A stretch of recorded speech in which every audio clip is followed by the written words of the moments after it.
All rise. Honorable Judge Josel Velez, presiding. Silence and remind join. Proceed with the prayer.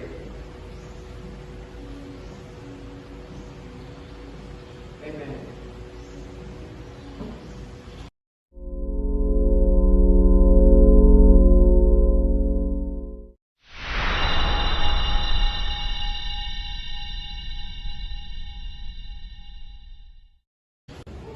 Good morning.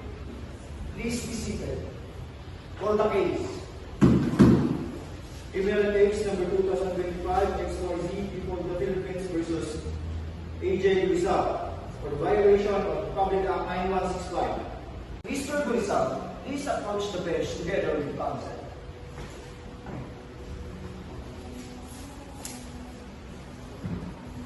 Mr. Rizal, you are charged with the Republic Act 9165 with the possession of illegal drugs or substances. Do you understand the charges against you?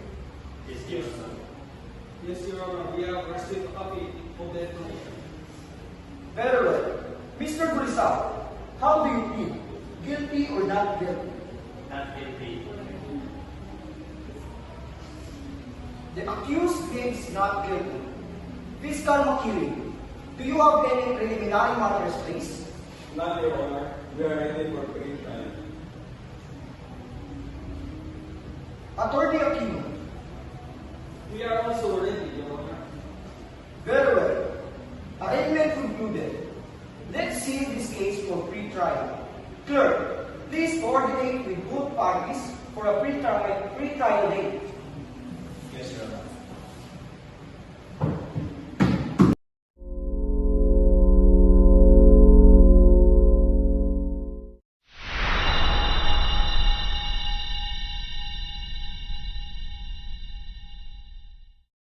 Good morning, everyone. This is the pre-trial conference for criminal case number 2025-XYZ.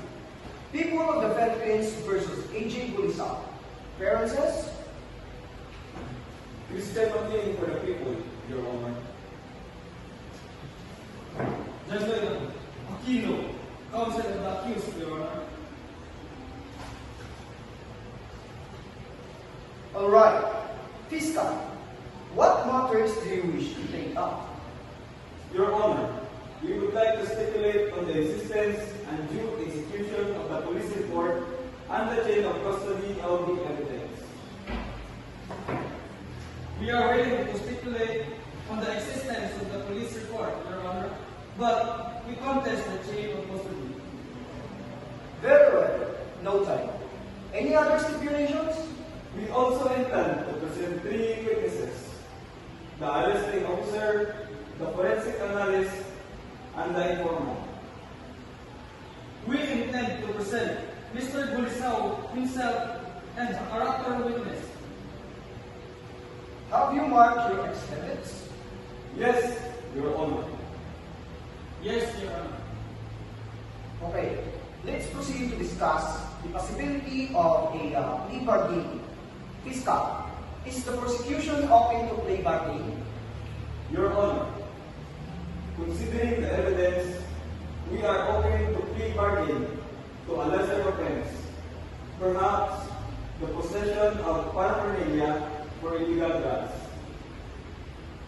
We will discuss this with our client, Your Honor. Very well. Let the minutes reflect the matters discussed. We will set the trial dates. Clerk, please coordinate with both parties. Yes, Your Honor.